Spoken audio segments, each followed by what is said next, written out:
அன்று மலையின் சாரல் எங்கிருந்துதான் வந்ததோ அந்நேரம். அன்றுதான் இருவரும் கைகளை கோர்த்தபடி ஒரு பயணம்.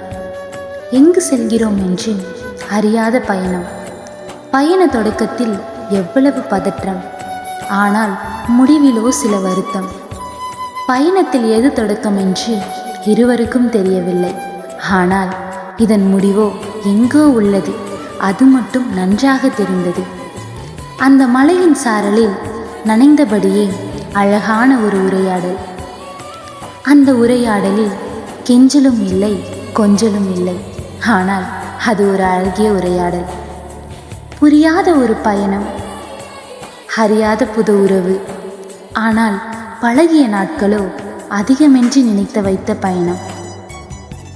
அந்த பயணத்தில் பேசிய தயக்கமில்லாத பேச்சு தவிக்க வைக்கிறது இப்பொழுதும். மீண்டும் கிடைத்து விடாதா என்ற ஏக்கம்.